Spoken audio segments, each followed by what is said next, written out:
This episode of the George Poulos podcast is brought to you by the George Poulos Patreon. We already have 30 patrons in this beautiful community, sending love and appreciation to all of you. So the new offering I'm trying out on Patreon is I am sharing my morning pages. So every single morning I wake up and I journal freely. I just let it rip. I just dump out what's on my mind. A lot of the times these ramblings end up being very spiritual, almost similar to how you hear me speak on the podcast. But I do feel like it's a much more raw and intimate format. So if you want to get an inside look at my journal, Patreon membership starts at just $3 a month. Patrons also get priority questions and comments. So if you want me to answer a question on this podcast, the first place I look is Patreon. So the link if you want to support is in the description, patreon.com/George Poulos. Again, it's $3 a month. Your support allows me to continue doing this podcast. Much appreciated. Let's get into the episode. All right. Welcome back to the George Poulos podcast. I encourage you to take a moment and try to get present, whatever that means for you. For me, as I've said over and over again, I like to get present for this podcast by sitting in half lotus. I actually start every episode with a little mudra, pointer finger to thumb, the rest of my fingers pointed straight out, put them on the knees, close my eyes, and take 3 breaths where I try to just give up. I try to just drop everything. Usually for me, when I sit down for this podcast, there's usually like some form of stress or anxiety or some sort of plan in my head about how am I going to do this podcast episode? What am I going to talk about? How am I going to make sure it's good? Am I going to get canceled this time? Is it going to come out right? Do I have anything to say? During those 3 breaths, I try to just give it all up or cease my identification with it and just be here for what here is. Tree outside. The leaves are visible now. It's beautiful. Did you all feel that energy last weekend? That springtime energy explosion? It's unbelievable. Really unbelievable. I had my birthday party last weekend and I was super anxious about it leading up to it. I don't know, something happened to me from the moment I decided I wanted to have a birthday party. And it had to be calling back to, conditionings from my past. I think I grew up just, like like what we talk about on this podcast. I grew up conditioned to be anxious about the future. So once the natural inclination to want to host an event came about, I immediately started getting anxious about it. Once I had that mind map of, okay, here I am today, and in a week or so, there's going to be this event. Now I'm anxious about how that event over there is going to go. I've mentioned this struggle I have with plans, and I think this one does call back to my conditioning in many ways. I think of 2 things. I think of my conditioning because my parents, the best way I can explain this is the way that my parents took us on trips. They would be anxious months before the trip about the flight, the accommodations, anxious about packing weeks before the trip. Show up to the airport way too early, just waking up in fight or flight, like, we got to get up, we got to go, we're going to miss the flight. And then, show up at the airport 4.5 hours early and we're sitting there like traumatized from the morning. Woke up they always got the earliest flight you could possibly get. We woke up at like 3 a.m. in just a panic, a mayhem, right? I thought that's how life was. I thought that's how anxious we were supposed to be. I thought that's how you prepare for anything that is coming up in the future. I remember when I first started traveling on my own, I was like, whoa, wait a second. Like, I don't even have to book the flight until I'm ready to do it. You know what I mean? I don't have to book the flight far in advance. I don't have to pack far in advance. I can pack the night before. Like, what is all that planning and anxiety going to do? The trip is going to happen or it doesn't. I've also learned I'm free to cancel a trip last minute if I'm not feeling it, And yeah, just like, I remember just the utter really relief, but also shock coming over my body when I like began traveling for the first time, and I would just like go to the airport a normal amount of time early, like a couple hours. No judgment to my parents here, the way I speak about how we should set everyone free, let everyone be themselves. I accept their anxiety and I hold no animosity, but that one got ingrained very deeply. But yeah, the way I travel now is just like, I'm not waking up early. I'm not thinking about it till the night before. That's when I'm going to start packing. I'm getting to the airport 1.5 hours early, 2 hours early at most. And I'm just not going to worry about it. I don't even worry about plans on the trip too much. I'll just go to, you guys know how I am now. Or not how I am. I don't know how I am feels kind of ego centered, but if I have a trip coming, I just want to get to the trip and let the trip happen. I don't want to be worried about the trip before the trip. So taking this back to my birthday, I noticed a lot of that residual anxiety from my past conditioning coming up.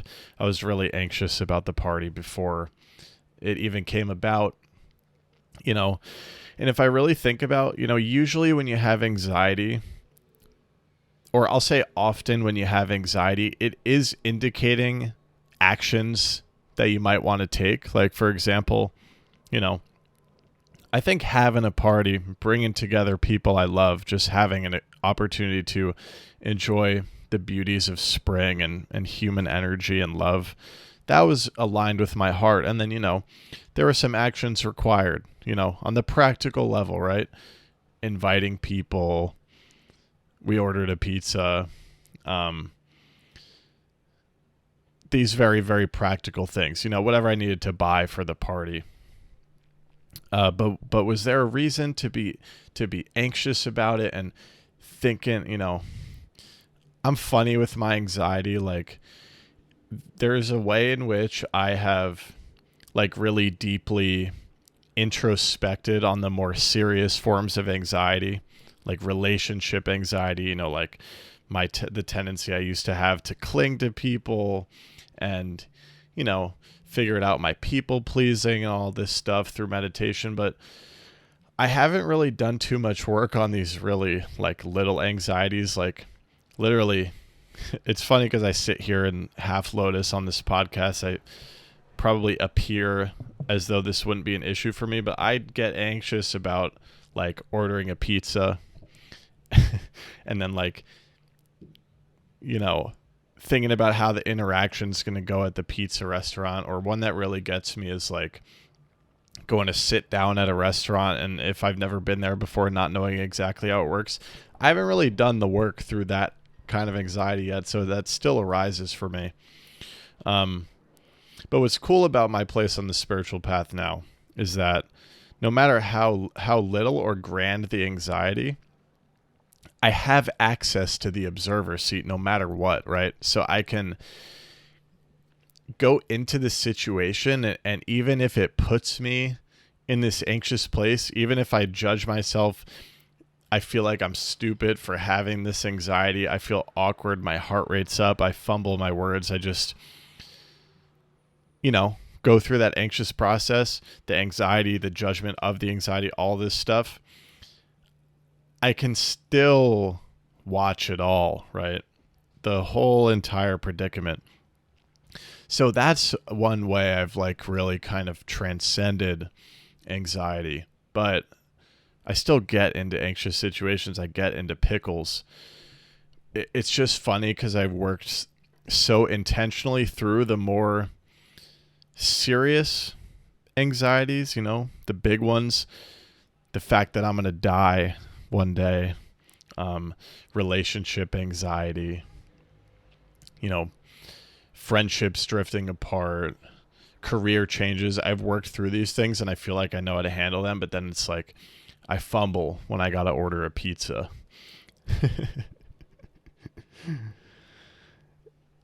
It's funny because, like, if you have anxiety about ordering pizza, that's the universe showing you where you still have room to transcend, where you still have love to cultivate within yourself, because who cares if something goes wrong or awkward when you're ordering your pizza, Like, you really could do this with every instance of anxiety. Like, find the root. What is the root fear? I've done this with so many of my different anxieties. Usually after the fact, like, okay, I noticed I was just really anxious about this birthday party. I'll sit there and meditate and conjure it up in my head, this anxiety I was having about the birthday. And I'll just, usually what we do is we jump to a ego-based conclusion in our heads, like, oh, like this, what if this party goes bad? Everyone's going to hate me, blah, blah, blah. And we feel all this tension in our body. We're kind of, right? What is anxiety directly? If you sit there in meditation and you conjure up this scenario that's making you anxious and you really focus on it intensely, that conclusion that you jump to is going to start to dissipate, and you're going to be like, oh, actually this anxiety is, what is it really? Like, what can I factually observe about it? Higher heart rate, maybe a clenching in the stomach, maybe a sporadic stream of thoughts, of fearful thoughts that indicate anxiety about the future, things that could go wrong, right? The anxiety is all of these disparate elements. And when you sit there in meditation and stop letting yourself jump to the conclusion and grasping onto it, and you actually see the anxiety for what it is, it's all these separate elements that you're aware of simultaneously. Immediately the anxiety loses its power because you've taken a step back from your identification with it. And then you can take this even further if you go into those anxious thoughts that are passing by. For example, with the birthday party, what if it's awkward, right? Okay, just take it at that. This fear that the party is going to be awkward, that in and of itself, why would that cause anxiety, right? It's awkward, so what, right? You got to go deeper into it sometimes. And for me, I would take that thought, what if the party is awkward? Dig deeper into it. Sometimes you're going into your past. Sometimes you're going into your upbringing. Sometimes you're going into past experiences. For me, it's like, okay, what's really the fear of the party being awkward? It's that people are going to think it's lame. They're going to judge me. They're not going to want to hang out with me anymore. I'm going to lose these friendships because the party's awkward. You can dig even deeper into that, right? What's really the fear there? The fear is that I'm unworthy. It's that I have to perform. I have to put on this great party. It has to go so well in order for people to like me, right? So now we're getting at the root fear. And just shining a spotlight on the root fear, you see how that fear that I am inherently unworthy, that people are going to realize my unworthiness and they're not going to like me anymore, that was initially hidden, right, by all of this anxiety and just these very shallow thoughts. When you dig into it, what you're doing is you're shining the spotlight of your attention on it, and just seeing it, it's like, oh, there's the root fear. maybe you can identify where it came from, your upbringing with your parents, experiences in your childhood, right? That's like the psychotherapy route. Just identifying those gives you the freedom to transcend it. In my case, identifying that unconscious fear, bringing it to the light, it makes it go away, because I'm like, oh, wait, I only need approval from myself, right? If the party's a little awkward and someone thinks I'm lame because of that and doesn't want to be with me anymore because the party's a little awkward, is that really the kind of person, that, are we really aligned if that's going to happen with that person, right? So that's kind of how I really dig through and work through and introspect on my anxiety sometimes. And I could do the same for why I get anxious walking into a restaurant for the first time. It's probably one I should work on at this point,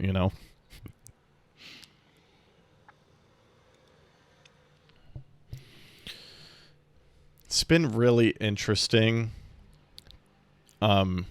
putting the podcast clips on TikTok and just seeing the response, right? Because on TikTok, for whatever reason, a lot of these clips are reaching a lot of people, right? So I'm feeling and seeing a lot of responses. And it's really interesting. And, I think I've shared this perspective before, but, right, obviously my past as a skateboarding content creator on social media is no longer aligned with me, but I kind of have this feeling, just this subtle feeling that first phase of my career was a training program for this, right? I learned how to deal with all this negativity in my social media comments, all this hate and judgment, and I just worked through so much with that and found a place where I realized, oh, people are going to go on spewing their judgment and hate, and all it is a projection of themselves. It has nothing to do with me, right? I worked through that over years and years and years doing the skateboarding content stuff. And now I feel like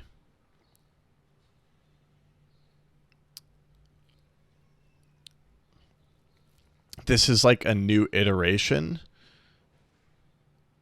And I've already gone through that training program. So as these TikToks are blowing up,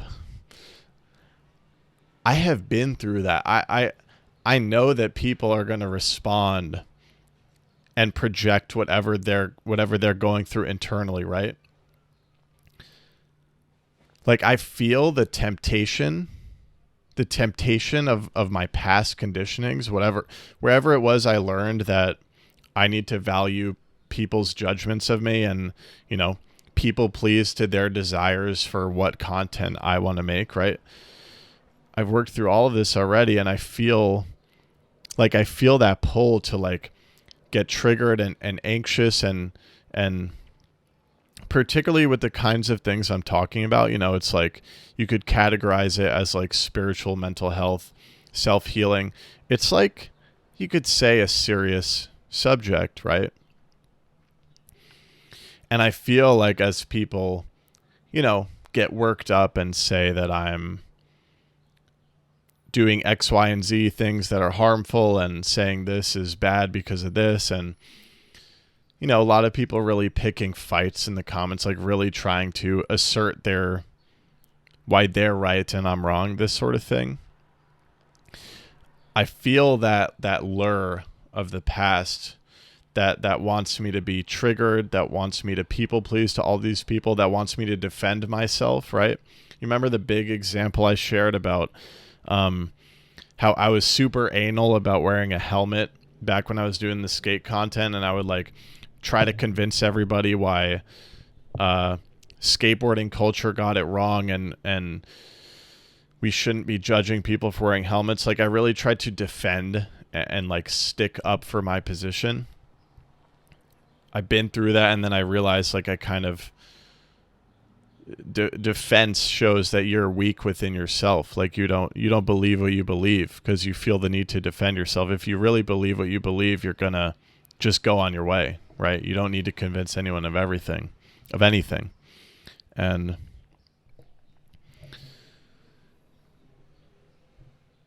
so I've been through that, and I'm like, oh yeah, like I don't, and then as I'm seeing this, the response come in on TikTok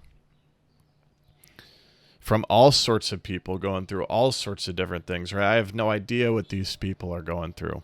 All I can speak for is my own heart, right? I see that I've grown, I see that I've grown, and no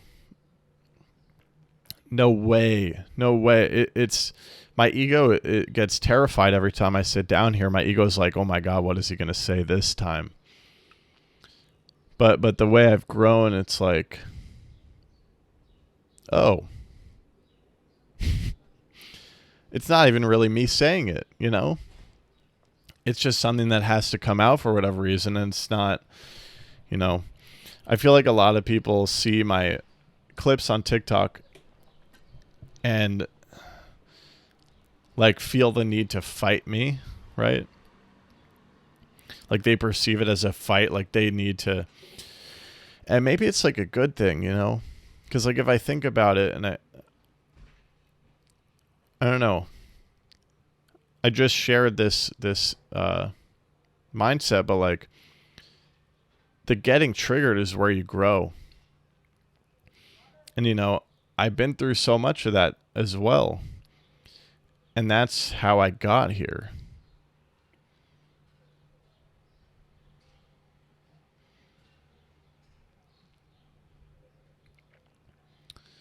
But yeah, it's like,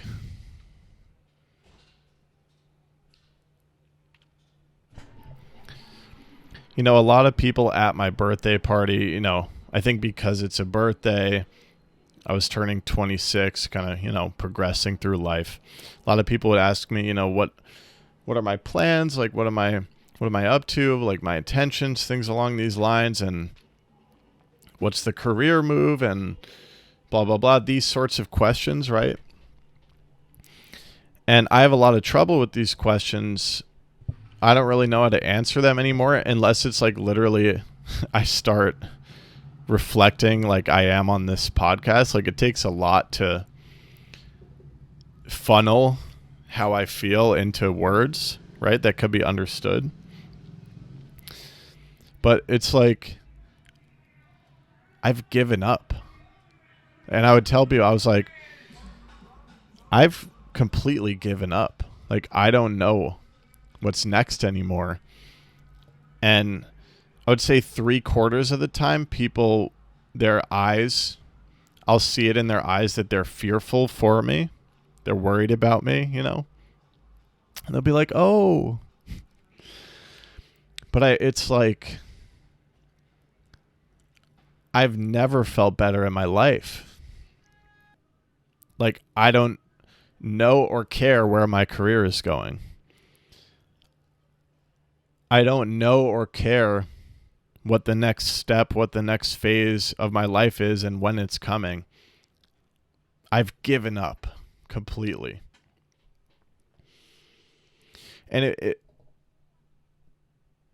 if I hadn't given up, I wouldn't be speaking so truthfully on this podcast. And I there's a misconception, and I hear it phrased in a lot of ways. One of them is that meditation is going to make you complacent, boring, non-emotional, reclusive, isolated. I also hear this a lot when I share my opinions about relationships, specifically non-attached relationships, non-need-based relationships. A lot of people will kind of bark back and say like, oh, you're advocating for like hyper individualism. Like we need each other. And I'm like, right. So the misconception there is that if you practice non-attachment in relationships, you're just going to lose all your relationships, right? Because people are so used to controlling other people that they can't fathom relationships existing without controlling other people. That felt a little harsh coming out. I was trying to explain this to my friend too, who was telling me recently, like, or we were having a conversation and I was like, yeah, I've given up on my career. I don't care anymore. I don't intentionally put effort in. I just let it happen. And he was kind of like, yeah, but like, don't you think you should, make sure you do X, Y, and Z to like make sure you are in a good place for X, Y, and Z? And, he was kind of trying to use logical argument to tell me why I should basically go back to the past way that I used to think about career. And I was like, I don't know. I've never been this confident before in my life. Like maybe it's because I've been through that past way of thinking and I know from my own experience that it doesn't work for me. It's like,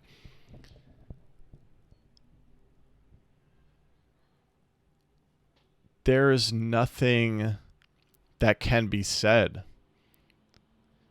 which will cause me to give up the fact that I've given up. Right? And yeah, and back to the misconception, it's like, oh, you're giving up your career, you're going to be a bum, right? Oh, you've given up all these rules and expectations about relationships, you're going to be alone, right? Oh, you're meditating, you're going to go live in the woods and stare at the mountains and have no friends and be celibate, right? I think people are so used to their way that they can't fathom another way. But I've done the past way, right? I spent, 23, I don't know, it's funny I say I've spent 23 years of my life living that way, but I guess when I was a baby, doesn't really count. Anyways, my whole life, basically till recently, spiritual awakening, I would clock around age 24. I'm 26 now. So really most of my life, I've done it the past way. And then I opened myself to another way. And it's like, I'm not living in the mountains with no friends. Like, I live in New York City. I'm in one of the most fulfilling, loving relationships I've ever been in. There are countless people around me, beautiful connections flowing, more togetherness than I've ever felt, right?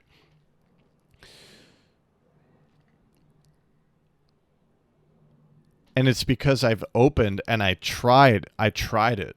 I tried the non-attached way, and I have lived the results. I don't like speaking so scientifically, but I'm speaking from my own experience. That's why this stuff is coming out of my heart. Being anxious like that about my career, about every single one of my friendships and relationships, about my life and where it was going, it sucked ass, dude. It really sucked. And like, yeah, I don't know. If you let go, but you even have to let go. Like, look, what if your best, most aligned life is being alone in the mountains, right? You're never going to find that out if you cling so hard onto the narrow, specific ideas that you've been conditioned into, that you've bought into, that you now believe is how your life is supposed to be. But you've never even taken the opportunity to open yourself, right? To look past the conditioning and to actually go into life and see, how is it that I want to do this thing, right? And I'm never saying you have to do it my way, but the journey I've been on has taken me here, and what I do ferociously recommend is you embark on a spiritual process, whatever that looks like for you, right? A process that's going to open you, that's going to allow you to have a look at what was I conditioned to believe, and do I really believe this in my heart? That's the important part. It's not about what specifically your relationships look like, what specifically your friendships look like, where specifically you're at in life, right? There are going to be enlightened beings who are rich and wealthy and have tons of friends and tons of relationships. And there are also going to be enlightened beings who are alone in the woods.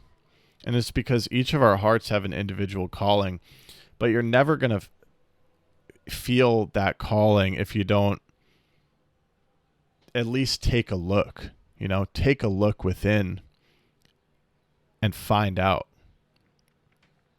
The more you fuck around with meditation, the more you're going to find out, who you really are. I've found out that I don't exist. And when I say I mean my ego, right? It's the same thing, right? I used to think I was this list of things on paper, and I had to maintain all those things. That includes my relationships, that includes my career, where I live, how much money I have. I thought I was all those things. I had to open myself to the possibility that there was more than that. And that's how I found out that, right, that piece of paper had the big letter I on the top of it. That was me. When I say I don't exist, that's what I mean. I mean, there's nothing but the present. My piece of paper listing my accomplishments and relationships and how much money I have is irrelevant in this present moment, right? And this present moment is where all the fulfillment, joy, happiness, peace, love, it's where all of it lives.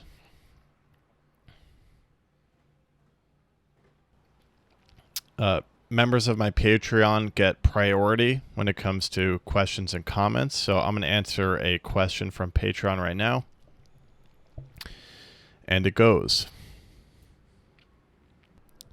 I found it interesting when you said the ego protects itself, and that if somebody wrongs you or doesn't like you, the ego is upset. The ego always wants to be right. The ego makes up the story of why someone is an asshole, etc. I've been moving into a mindset where when people wrong me or wrong others, I automatically see both sides, or I try to see things rationally. I try not to see an asshole who cheated or whatever the situation, but rather a person that is just acting out of upbringing and circumstance. This mindset gives me peace for myself, but I think it has created a barrier in some of my close friendships. My friends will rant to me about a person or a situation, and I have a hard time seeing the other person as a problem. I see both experiences as valid. I don't really know how to approach this with my relationships. I don't want my friends to think I don't agree with them or I am not here for them, but I also want them to see the other side because that is a way to peace. Sometimes I feel like it's better to just listen than to say anything at all, because sometimes when I try to bring up the other side, I feel like the new asshole. Sometimes it feels like I am getting too good at being distanced from all of it. I was wondering if you ever had similar thoughts or struggles. Well, okay, so let me share where I'm at, right? Like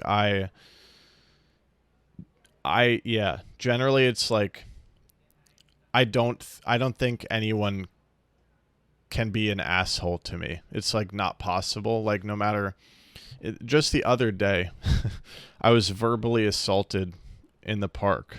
And by no means do I think this person is an asshole, right? I didn't feel offended. I actually felt like profoundly sad for them. And yeah, like you said, I was aware that they are acting like they're going through something. Whatever it is, it's probably very complex, and I probably am not going to be able to understand it. And just judging them as an asshole and assuming they just came over with intent to make me feel bad is just an assumption that I wouldn't make, right? Because there's something complex going on within them, like you said, from their conditioning, from whatever they're going through, whatever kind of day they're having. It could be so many things, right?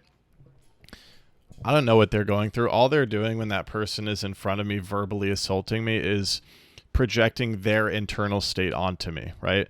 Maybe my presence, it's possible that my presence, whatever it may be, like maybe my presence poked at something in them, triggered something in their past, whatever, right? So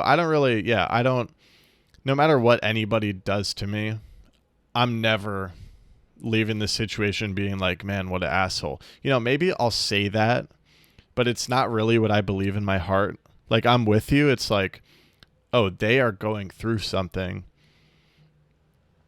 I don't know what it is, but it has nothing to do with me, right? So that is where I'm at in terms of being wronged by other people, right? Like, this applies like literally, I don't think this has ever happened to me, but like if I got stood up for a first date, like we had confirmed everything all good, and then they just didn't show up and didn't text me, I would not think that person's an asshole. I would not feel wronged. And I don't feel like I'm too distant. Where my mind goes is, let's take that scenario of being stood up for a date. I'm at this bar alone. This date didn't show up. Why'd the universe put me here? What am I going to learn from this? Like, I don't even really spend too much time going into what the other person did. It's like, this is my experience in life, right? I think this is a very powerful mindset, and I wouldn't worry about being too distanced. Like, this is inner peace, right? When we can just accept that people are going to project things, people are going to make mistakes, people are going to be human, right? We've all wronged someone by accident. People are going to be human, it's up to you whether you take that personally.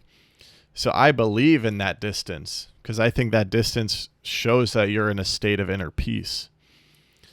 And you can ride with what the universe gives you. You can ride all those waves, even if they're choppy. That's a very beautiful thing. The second part of your question was about, okay, now a friend was wronged, and they're telling you their ego version of what happened, right? They feel wronged by that other person. They want you to back them up, right? So here's my take on this. I think at some point in the question you said you just like listen and keep quiet. That's probably what I would do. Right? Unless the person venting to me, unless I know that they are committed to the journey of awakening, I'm just going to be quiet. 'Cause I can't if people like are spewing their drama onto me in whatever form, they're complaining about something another person did,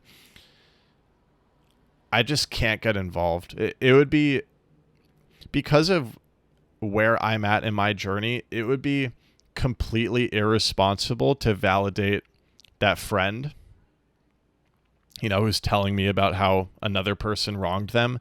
It would be irresponsible of me to validate that friend because I don't agree with what they're saying. I think they should find inner peace in the situation, accept the person who wronged them for who they are, realize that they're projecting their own internal shit. It doesn't need to be taken personally.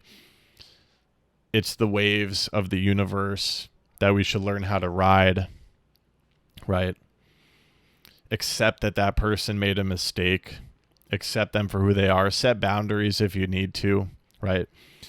When I was this keeps coming up on the TikToks especially. People think when I say accept someone totally, they think I mean don't set boundaries. No, you got to set your boundaries, right? Like, it's a perfect example, actually, the verbal assault in the park. Right, this person was just going on a tirade, just spewing just anger right in my face, right?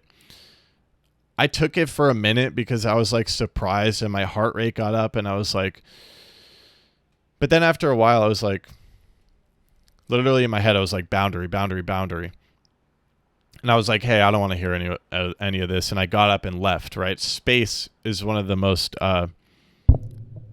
poignant boundaries you can make, one of the most important, right? And then if that person was going to follow me, that would be a different story, but that didn't happen in that case, right? But I set the boundary. Broken record here, but by setting the boundary, by creating space from that verbally abusive person, I accepted them. I didn't sit there trying to be like, hey, can you calm down? Like, I just accepted them, right? And this is with boundaries, it's case by case, how it's going to go. Use your intuition, set boundaries, find peace, read the book. Yeah, but when it comes to a friend telling me about their drama and they're talking shit about another person because the other person wronged them, I'm past participation. Because I can't validate them, because I don't believe in my heart it's good for them to be thinking that way. And if they're not ready, like if I know they're not the kind of person who's, like if I know that friend is the kind of person who, when they hear me say like, oh, they're just projecting their own, if me saying my honest piece is, if my friend just doesn't want to hear it, I'm just going to be quiet, right? But if someone actually, right, so it's nuanced. If someone actually comes to me for advice and they want to hear what I think about it, I'll tell them how it is. I'm like, yo, you are getting way too wrapped up into this situation. You are meeting them right at that low vibration. Like you gotta bring some awareness into this situation and realize that person is just projecting their shit onto you. It has nothing to do with you, right? That's the real advice I would give, but only to someone who wants to hear it. This is important, right? Because that friend who's telling me about the drama, I need to accept where they are. I can't try to change them, right? Unless there's a mutual symbiosis, right? And it's obvious. This is an intuitive thing. It's obvious when you can actually help and be honest. And then, right, yes, this might cause distance between you and your friends. If they're looking for someone to validate their ego and you don't agree with it, and you're getting past the place of just agreeing with ego bullshit to make your friend feel better, that is the process of how we find our tribe, right? Of our people who are aligned with us. And right, I'm never really an advocate for like cutting people off, but when you stop participating in bullshit because you're growing and maturing and seeing things the way you're seeing them, yeah, some relationships fade. And as I've said before, right, some relationships fade and then that other person catches right back up to you and then you're back, right? So patience can exist within all of this. You can, for me, it's like the being quiet when a friend is spewing some ego drama that I think is just mad toxic. Me being quiet is like a way of setting a boundary, because participating in that is just going to drain my own energy. It's not how I operate anymore, right? So I got to stay up here. The being quiet is a setting of a boundary, and depending on the particulars of that relationship, maybe we can get into it, right? And that's just an intuitive read. Like, is this a person I want to work through this difficult, right? Because there's, here's another thing about me. It's like when this sort of thing happens, like a friend, something as simple as a friend telling me drama, and I'm like, ooh, like they're trying to get me to validate low vibrational thinking. There's a lot going on there, right? And depending on the nature of that relationship with that friend, we can get into the whole thing, just like I'm talking about on this podcast. But it really depends, and it's an intuitive read. And getting into that conversation just might not be necessary if it's not that close of a friend. It's an intuitive read, right? Like, yeah. Like, we don't have to, we can trust, like, if that's a relationship that for whatever reason I really value, I gravitate towards, then we can get into everything that's happening here, everything that I'm saying right now. This is what I do in my romantic relationships. You have to, right? Because I want to build that level of closeness with somebody. So if they're telling me some drama and I think they're just on a low vibe, meeting the other like they're complaining about the drama and meeting them at the exact same level, if that's a romantic lover, right, for me, that I'm like, that the universe is carrying us forward, then yeah, it's got to be this whole nuanced conversation that has to be brought up. That's how you really transcend the relationship. But I will warn you, if they're not ready, it can speed up the break, right? Do you know what I mean? Because they're gonna be like, what? Like, you don't have my back, just they're gonna go deeper into their ego shit. And see, since I've given up, it's like, I'm fine with that. I'm like, okay, I'm not trying to do anything here, but if this is not working out, it's not working out, I got to gravitate towards my tribe, right? That's the thing about when you stop people pleasing, right? Because a lot of the temptation, if you're growing past bullshit behavior, the people pleasing, the deeply ingrained people pleasing is what might get you to keep participating in it, right? So you make sure that person still likes you. But as I've discussed, that's a process of you forcing a relationship that is naturally growing apart because you guys are just growing at different wavelengths, And like I said, it's really nuanced. If you're further along in your journey and they're back here participating in some bullshit, and if you really believe in them, give them a chance to come see where you're at. But it's also okay if you can't get there and you just need to leave it be, have some patience, see how the friendship relationship continues to unfold. But yeah, for me, it's like, I've done all that. I've like agreed with friends who are on some bullshit, even though I don't agree with them, just to make sure they continue to like me. And I'm now growing past that. I'm now easier to either speak my honest truth if I believe in the relationship, and it's just an intuitive read. There's no calculation going on there.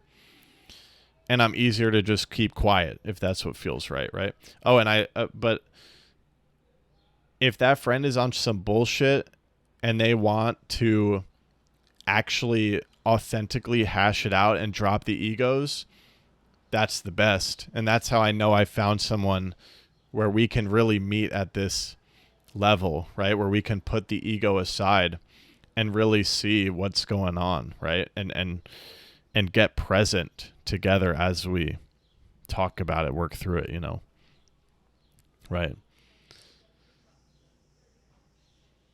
But not every relationship has to be like that, right? And it's okay, right? And you still love them, right? You're just accepting. You're accepting that it's different. That's okay. Yeah. But yeah, for me, when it comes to like the close, intimate relationships, right? Obviously, look, I wish everyone was on the same page in this society, but we live in a fearful, ego-based society. That's just what it is, right? I think if everyone was on the same page about love, freedom, peace, allowing people to do their own dance, as long as they don't step on other people's feet, right? Then I feel like almost everyone out there when I walk outside would be like a fully embodied, intimate lover, right? This is like utopian thinking. But accepting the world as it is, how do I find connections like that? A lot of them is via the romantic lover route, right? And when I'm feeling good about a connection like that, it's complete honesty, right? It's working through all that stuff. It's not validating their ego if I think they're stuck up on some bullshit, and, you know, and it's also being prepared to also be called out for my ego bullshit, right? It goes both ways. And hoping that other person, right? What's a true friend? It's not someone who validates, right? If I see someone perpetuating their own suffering by playing ego games, am I really being a great friend if I just validate them to make them feel better in the moment? I think how can really be a great friend is to be yourself so authentically that you have to tell them the truth, even if it's going to hurt them in this moment, because it's going to help them grow in the long run, right? Maybe you telling the truth right now is going to cause a little friend breakup temporarily. Maybe in 5 years, they're going to find their own way home. And they're going to be like, oh shit, I should call that friend back because they really told me the truth back there, when no one else did. You know what I mean, right? So it's really, nobody's perfect, right? We're all going to make mistakes, but there's a key thing here, and it's that some people are dedicated. They want to grow. They want to live true. They want to live heart first. Right? They don't want to play ego games. And when they're caught up in ego games, they want that person that they trust to call them out on it, right? And that's what I want, in the people in my life.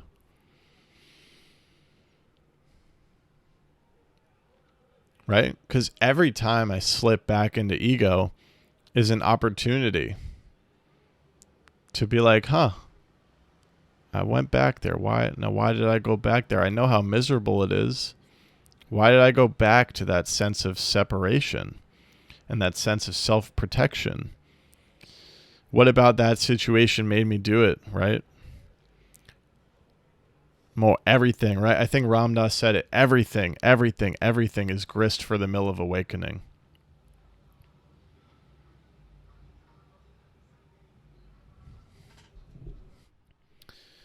All right, going to do one more question. This is the same commenter expanding on the original question. Here it goes. Okay, I actually have another thought regarding this. It has also put me in a place where someone will point out something hurtful that another person has done to me, and I can be like, yeah, so what? It's not really their fault. This has happened a lot with one of my close friends when I tell her something that has happened, and she says, you realize it's not okay to be treated like that. But I think it just gives me an opportunity to learn or grow or create a boundary. Sometimes I wonder if this is a healthy mindset or if I'm just suppressing emotions that will come up later.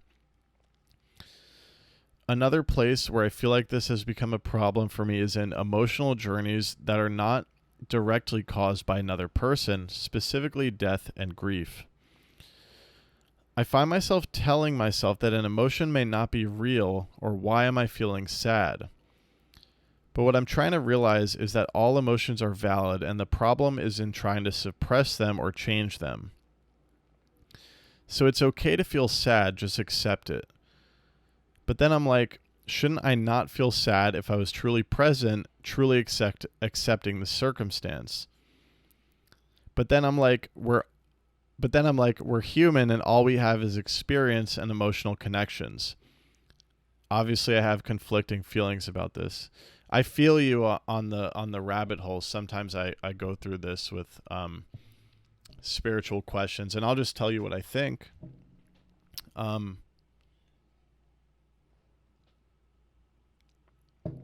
First of all, with the first part of this question, right, when someone wrongs you and you don't really see it as their fault, right? I'm in similar to the last question, I'm in agreement with you there.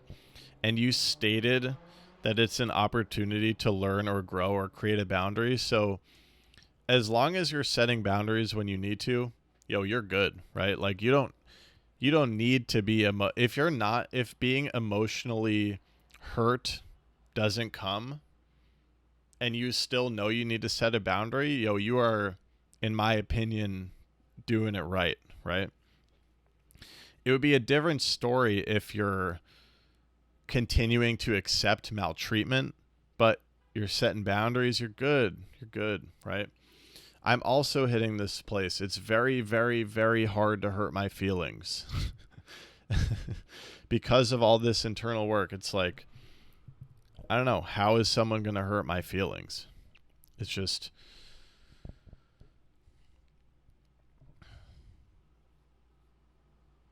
I'm sure it's possible, but I don't know how, sometimes people trigger me in the comments, right? When people are super mean to me in the comments, maybe because I'm just really gaining the confidence to really speak my mind and create freely. Like, I don't know, I can be sensitive with the social media comments, right? So my feelings do get hurt sometimes and I'll feel triggered and then, I'll set a boundary. You know how I was talking about like you got to trust your intuition. Like when someone wrongs you or triggers you, like you're not going to completely work through it and hit that raw honesty with every single person who wrongs you, right? And the internet is a perfect example, right? I'm not going to open a dialogue and have a conversation with every hater on the internet, right? Like my way has been just the hard, and with those people, just the hard boundary. I'll just block. Like that's not my romantic lover. I'm not going to put the energy into, thousands of people who have left hateful or negative comments, right? If my lover, my romantic lover started saying mean things to me and started discouraging me from exploring my creative truths, then I would have a probably a very in-depth conversation with that person, right? But it's relationship by relationship, and someone commenting on my social media post is a relationship. It's just a very, very, very distant one. And my intuitive read there would just be to hit the block button, right? So, if someone's doing something hurtful to you and you can pretty easily identify that it's not their fault, right? I struggle with this with people leaving a mean comment, right? I struggle to immediately be like, oh, this person is just projecting. I'll take it personally, right? And I'll feel stuff. But a lot of the times, right? Like the example I brought up earlier, if someone stood me up on a date, I don't think I would feel anything, I wouldn't take that personally at all. I think it's just where we're at. It depends on the specific situation, whether we actually get our feelings hurt or not. And, as long as you're setting the boundaries, having the conversations, not tolerating repeated disrespect, I don't think it's, I don't think this is a case of too much distance and that's a bad thing. No, I think this is a good thing. I think that space is just going to if you're just setting boundaries where you need to left and right, you're just going to be so spacious, and so many beautiful things are going to have the room to make their ways to your life. You know what I mean? Now let's talk about, grief. Someone died, sadness, and this, right. So I'll restate the question as I understand it. Let's say there's a situation such as a death that makes you sad. What you're going through is like a little spiritual spiral, about whether you're supposed to be sad or should you be accepting the death so much that it doesn't make you sad. And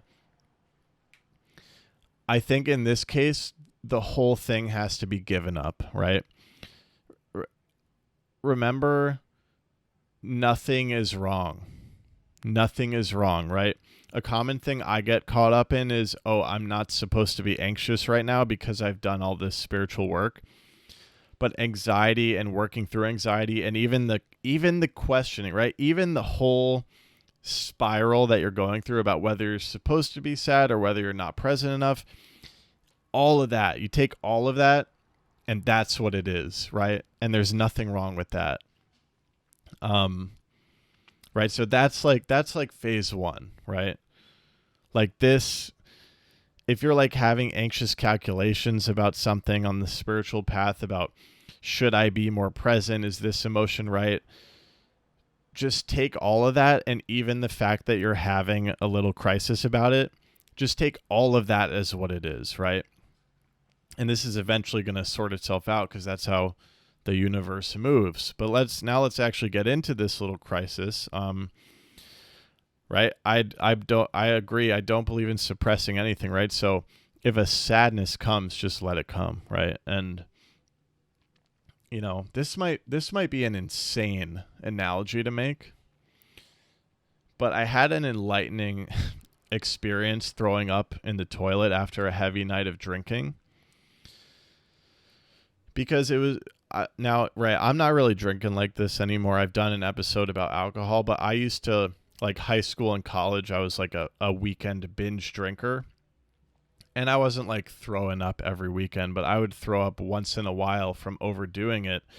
And I remember that throwing up after a night of drinking just used to be the most miserable experience. Like it felt like torture to me. Like I absolutely found it miserable and disgusting. And not only was the throwing up unpleasant in itself,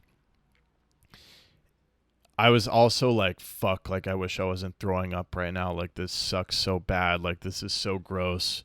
So there were 2 layers of suffering. As I started to progress on my spiritual journey, and I had a night out, right deeper into my spiritual ass.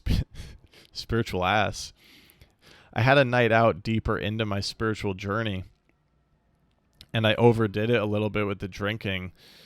And I got home and I just felt like I had to throw up. And I was like, you know what? I'm just not going to resist this at all. I'm just going to throw up like a cat would throw up, right? When a cat is throwing up, they're not thinking about throwing up. They're just throwing up. Right? Only humans are capable of not surrendering to a bodily function, right? All animals just surrender to their bodies. They're not thinking about it.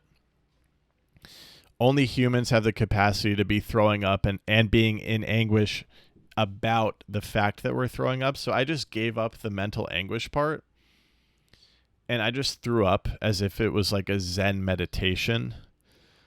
And it was not that bad, right? In fact, I wouldn't even be able to classify that experience as bad, because it is just what happened. Do you know what I mean? And I walked out of that one like feeling like low-key enlightened. I was like, I think I just figured out something profound by throwing up in the toilet. And I really did. And I've taken that one with me. I really have. Like, when it comes to a body response, crying is a body response. Emotions are a body response. Absolutely allow it to flow through you. Your body knows what it's doing. Osho is huge on surrendering to instinct. He classifies instinct as a bodily function, right? From the blood flowing through your veins to throwing up to breathing to crying, laughing, right? The way he describes it is very beautiful. Our bodily instincts come from millions of years of evolutionary wisdom, right? All contained right here in this body, right? Like, how profound that all of our internal organs are functioning. The blood is flowing, the lungs are pumping, the heart is beating without our mind doing anything about it, right?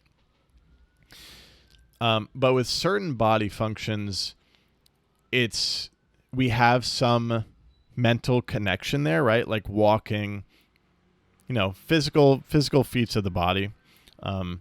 And crying, right? Like, you can think, oh, I'm not supposed to be crying right now. Like, the mind we have the power to let our mind interrupt our instinct. What Osho would say, and I agree with, is the mind is a newer phenomenon, right? Our consciousness in the course of evolution is a relatively new phenomenon relative to the wisdom of our bodily instinct. Like that, our instinct is ironclad. Like, it knows what it's doing. Like, we should not get in the way of it, right? Like, when we get a cut on our skin, our minds are not taking care of it. It's the body that's taking care of it, right?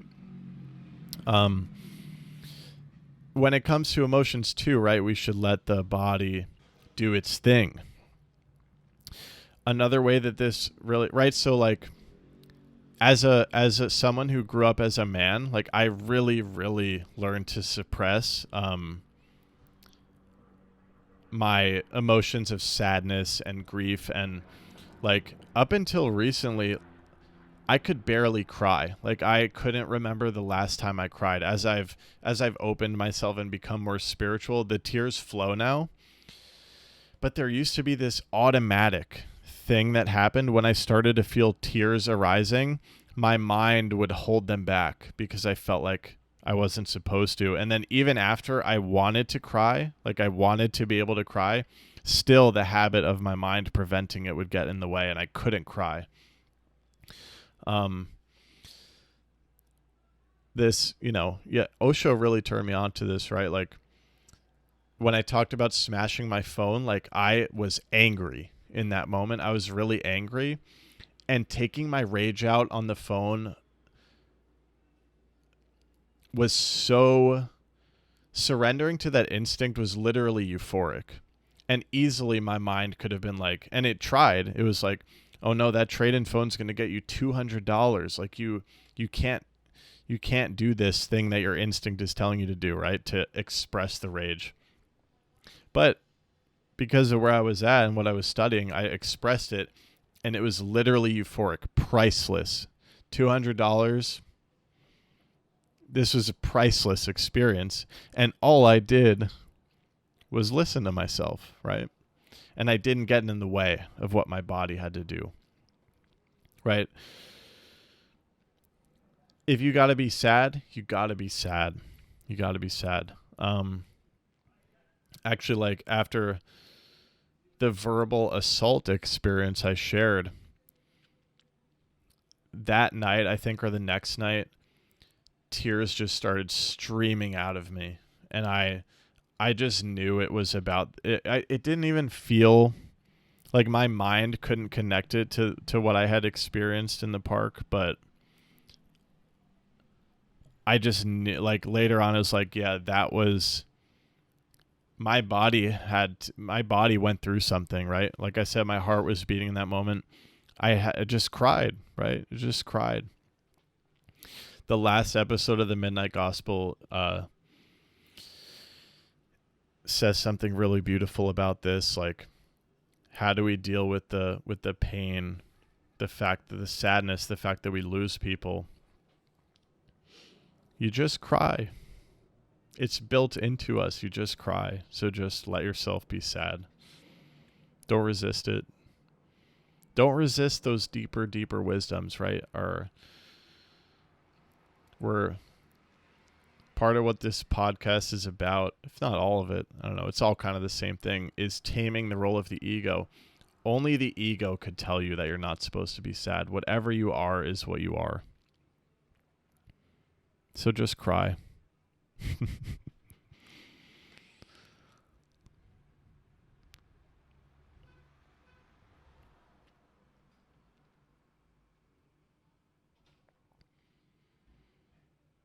All right. I love you all. Namaste. Hope you have a beautiful one.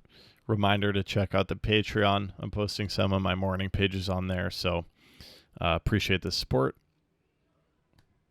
See you next time.